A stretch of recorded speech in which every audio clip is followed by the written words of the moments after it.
Hello students. So our today's topic is vapor pressure of liquids. Generally liquids have a tendency to evaporate. Water एक अच्छा example है. आप लोगों ने देखा होगा कि अगर एक ओपन एरिया में वाटर को एक डिश में रख दिया तो वो जल्दी इवेपोरेट होता है. ठीक है, सनी डेज में तो बहुत ही जल्दी इवेपोरेट होता है.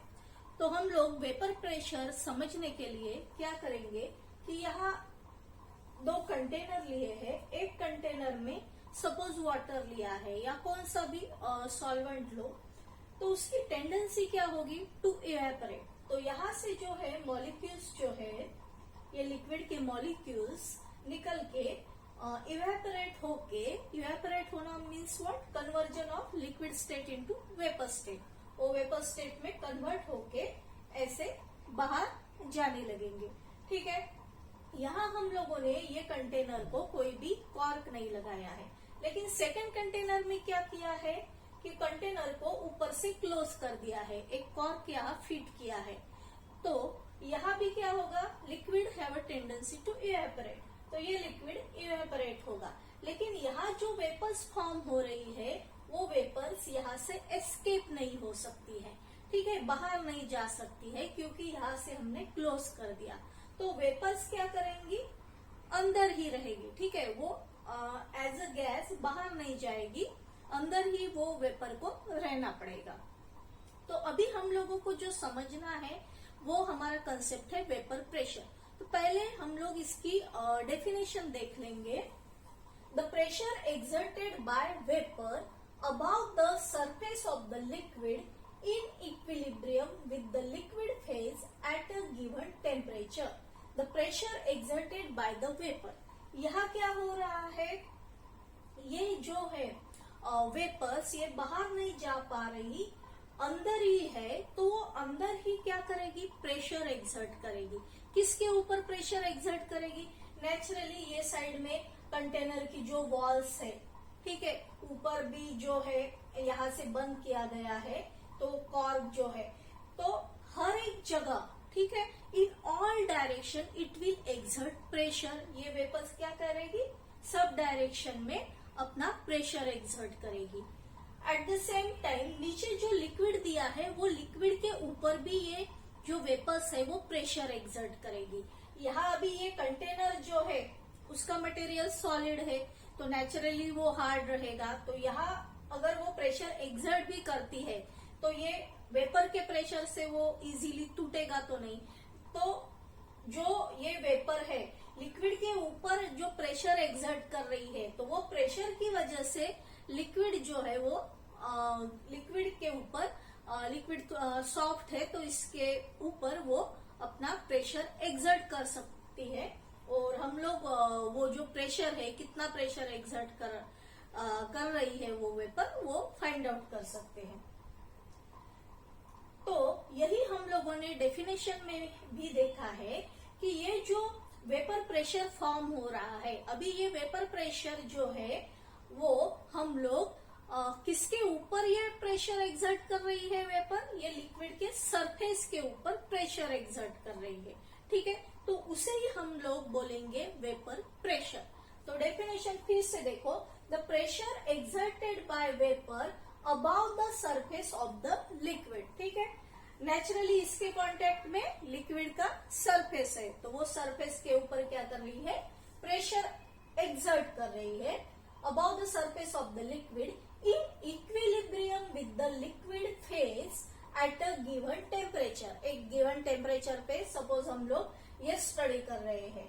फिर यहाँ वर्ड यूज किया गया है इन equilibrium with the liquid phase. अभी इसका मीनिंग क्या है, वेपर प्रेशर अगर हमको मेजर करना है, कितना प्रेशर वो एक्सर्ट कर रही है वो अगर मेजर करना है, तो जैसे ही हम लोग ये कंटेनर में लिक्विड डालेंगे, कॉर्क लगा देंगे, तो सडनली हम लोग जो प्रेशर है वो मेजर नहीं करेंगे. जब इक्विलिब्रियम की कंडीशन आएगी, इक्विलिब्रियम की कंडीशन कब आएगी, देखो क्या हो जाएगा कि धीरे धीरे ये जो लिक्विड है ये इवेपोरेट करने लगेगा. ठीक है, इवेपोरेट करने लगेगा और इसके ऊपर यहाँ जो स्पेस है वो पूरी वेपर्स से भर जाएगी. ठीक है, यहाँ जो स्पेस है उसमें वेपर के मॉलिक्यूल ऑक्युपाई होंगे। और अगर ये जो लिक्विड है, लिक्विड जो है वो कंटिन्यूअसली इवेपोरेट हो ही रहा है, ठीक है।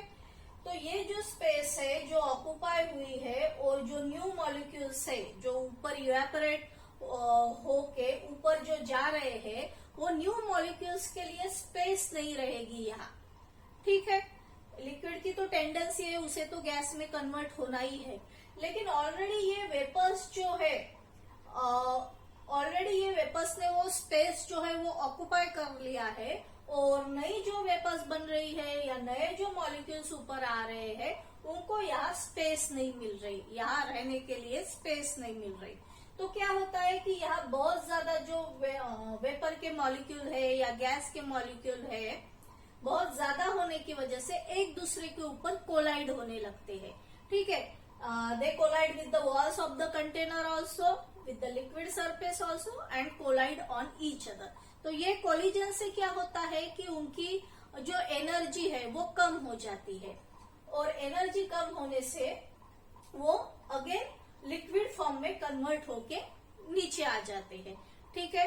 तो ये जो प्रोसेस है ये सडन स्टार्ट नहीं होती है, पहले कुछ वेपर्स फॉर्म हो रही है, यहाँ गैस के मॉलिक्यूल्स का नंबर जो है वो इंक्रीज हो रहा है, न्यू जो मॉलिक्यूल यहाँ जा रहा है उसे स्पेस नहीं मिल रही है, तो वो क्या करेगा, दूसरे किसी मॉलिक्यूल को कंडेंस करके नीचे भेजेगा और उसकी स्पेस खुद ले लेगा, ठीक है। तो इसी तरह जो न्यू मॉलिक्यूल्स है वो क्या करते हैं, जो ऑलरेडी जो मॉलिक्यूल्स है यहाँ, ठीक है, उनको कंडेंस कर देते हैं और वो जो स्पेस है उनकी वो ऑक्युपाई कर लेते हैं। तो एक टाइम ऐसा आता है, ये जो प्रोसेस है ये स्लो प्रोसेस है, इवेपोरेशन जो है वो सडनली नहीं होता है, it is a slow process, ठीक है। तो इवेपोरेशन बढ़ते जाएगा, वैसे वैसे यहाँ वेपर्स का या गैस मॉलिक्यूल का नंबर जैसे इंक्रीज होता है, वैसे धीरे धीरे कंडेंसेशन जो है वो स्टार्ट होता है। तो धीरे धीरे जो मॉलिक्यूल्स कंडेंस होके नीचे आ रहे हैं लिक्विड फॉर्म में, उनका भी नंबर इंक्रीज होने लगता है। तो एक स्टेज ऐसी आती है कि number of molecules going up equal to the number of molecules going down. जितने मॉलिक्यूल्स इवेपोरेट होके ऊपर जा रहे हैं उतने ही मॉलिक्यूल्स कंडेंस होके नीचे आ रहे, तो वो स्टेट को बोलते हैं इक्विलिब्रियम स्टेट। इक्विलिब्रियम स्टेट में ये जो प्रोसेस है इवेपोरेशन और कंडेंसेशन की, वो स्टॉप नहीं होती है, ठीक है। इक्विलिब्रियम का मीनिंग ये नहीं है कि प्रोसेस स्टॉप हो गई, लेकिन हम लोग डिस्टिंग्विश नहीं कर पाते, इतनी फास्ट वो प्रोसेस चलती रहती है। उसमें क्या होता है, जिस स्पीड से मॉलिक्यूल्स जो है इवेपोरेट हो रहे हैं उसी स्पीड से मॉलिक्यूल जो है वो कंडेंस हो रहे हैं, मतलब speed of evaporation equal to speed of condensation, number of molecules going up equal to number of molecules going down, ठीक है। तो ये दो प्रोसेस जो है सेम स्पीड से होती रहती है, उसे ही हम इक्विलिब्रियम की स्टेट बोलते हैं। और जब ऐसा इक्विलिब्रियम मेंटेन होता है तब हम लोग देखते हैं कि ये वेपर ने ये लिक्विड के ऊपर कितना प्रेशर एक्सर्ट किया है, तब जो प्रेशर हम मेजर करते हैं उसे बोलते हैं वेपर प्रेशर, ठीक है। अभी जो है लिक्विड के ऊपर भी डिपेंड है कि लिक्विड का नेचर कैसा है। जनरली वेपराइज कौन होता है, अभी वाटर से भी ज्यादा वेपराइज जल्दी पेट्रोल होता है, जैसे इथाइल अल्कोहल भी है या एसीटोन है, ये कैसे है, वोलेटाइल लिक्विड से जल्दी वेपराइज होते हैं। तो जो वोलेटाइल लिक्विड है, जो सॉल्वेंट जल्दी वेपराइज होते हैं, उनमें क्या होता है, उनके मॉलिक्यूल्स के बीच में जो होता है strong week intermolecular force of attraction होता है, ठीक है। तो जिनके सॉल्वेंट के मॉलिक्यूल्स के बीच में weak intermolecular force of attraction होता है, वो सॉल्वेंट इजीली वेपराइज होते हैं। लेकिन कुछ सॉल्वेंट में strong intermolecular force of attraction होता है, तो ऐसे सॉल्वेंट जो है वो इजीली वेपराइज नहीं होते हैं, ठीक है। तो फिर से हम लोग एक बार डेफिनेशन रिवाइज कर लेंगे। The pressure exerted by vapour about the surface of the liquid in equilibrium with the liquid phase, ठीक है। यहाँ जो है ये गैस के जो मॉलिक्यूल है या वेपर जो है वो किसके साथ इक्विलिब्रियम में है? लिक्विड के साथ। मतलब गैस और लिक्विड दो स्टेट्स के बीच में क्या है? Equilibrium. In equilibrium with the liquid phase as at a given temperature. Already मैंने बताया कि एक पर्टिकुलर टेम्परेचर पे अगर हम लोग ये स्टडी कर रहे हैं तो इसीलिए वहां जो लिखा है एट अ गिवन टेम्परेचर, जो भी टेम्परेचर पे हम लोग इसे स्टडी कर रहे हैं। नाउ कुछ ऐसे फैक्टर्स है कि जिससे ये जो प्रोसेस है, ठीक है, ये जो वेपर प्रेशर है कभी इंक्रीज भी हो सकता है या कभी डिक्रीज भी हो सकता है। तो कौन से फैक्टर्स जो है वो अफेक्ट करते हैं वो अभी हम लोग देखेंगे। पहले एक बार ये आप वेपर प्रेशर का डेफिनेशन जो है वो अच्छे से देख लो। So student, let us see the factors affecting vapour pressure. इसमें पहला फैक्टर हम लोग लेंगे nature of liquid. First factor, nature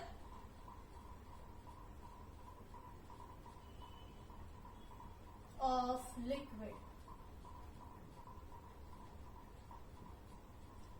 nature of liquid में देखो, जैसे अगर वाटर का एग्जांपल लेते हैं, ठीक है, फॉर एग्जांपल H2O और C2H5OH। वाटर में क्या होता है? ज्यादा हाइड्रोजन बॉन्डिंग होती है। एट ए टाइम एक वाटर का मॉलिक्यूल 4 H2O के मॉलिक्यूल के साथ स्ट्रॉन्ग हाइड्रोजन बॉन्ड बना सकता है, और एट ए टाइम C2H5OH या इथेनॉल का एक मॉलिक्यूल एक ही मॉलिक्यूल के साथ हाइड्रोजन बॉन्ड बना सकता है। हाइड्रोजन बॉन्ड ऑलरेडी आप लोगों को पता होगा, जैसे ऑक्सीजन हाईली इलेक्ट्रोनेगेटिव है, वो दूसरे मॉलिक्यूल के हाइड्रोजन के साथ ऑक्सीजन जो भी बॉन्ड बना रहा है that is the hydrogen bond. तो यहाँ जो है स्ट्रॉन्ग फोर्सेस ऑफ अट्रैक्शन है H2O मॉलिक्यूल्स के बीच में, और दो इथाइल अल्कोहल के मॉलिक्यूल के बीच में भी स्ट्रॉन्ग फोर्स ऑफ अट्रैक्शन है, लेकिन as compare to H2O molecule कम है। तो इथेनॉल क्या करेगा? ज्यादा से ज्यादा यहाँ वेपर फॉर्म वो कर सकता है एज कंपेयर टू वाटर। तो इसके ऊपर भी डिपेंड रहता है, मतलब सॉल्वेंट हम लोग कौन सा सॉल्वेंट यूज कर रहे हैं, उनके बीच में कौन सा मतलब इंटरमोलिकुलर जो है फोर्स ऑफ अट्रैक्शन एक्ट कर रहा है, ज्यादा फोर्स है तो जो है मॉलिक्यूल कम वेपर बनाएगा, मतलब इजीली इवेपोरेट नहीं हो पाएगा। और अगर फोर्स ऑफ अट्रैक्शन मॉलिक्यूल्स के बीच में जो है कम है तो वो इजीली इवेपोरेट हो सकते हैं। दूसरा भी एक एग्जांपल इसका ले सकते हैं, जैसे ईथर है, CH3OCH3 डाइमिथाइल ईथर लो या इथेनॉल लो, C2H5OH। तो ये ईथर के मॉलिक्यूल के बीच में कुछ ऐसे हाइड्रोजन बॉन्डिंग नहीं होता है, लेकिन हमें पता है इथाइल अल्कोहल के मॉलिक्यूल्स के बीच में हाइड्रोजन बॉन्डिंग होता है। तो ये जो है ईथर जो है इजीली इवेपोरेट हो सकता है, क्योंकि कुछ भी बॉन्डिंग नहीं है तो वो इजीली इवेपोरेट होगा। लेकिन यहाँ हाइड्रोजन बॉन्डिंग है तो वो एज कंपेयर टू ईथर ये जो है इसका वेपर प्रेशर जो है इथेनॉल का कम रहेगा, वो कम वेपर फॉर्म करेगा एज कंपेयर टू ईथर। तो ईथर क्या हो गया फिर?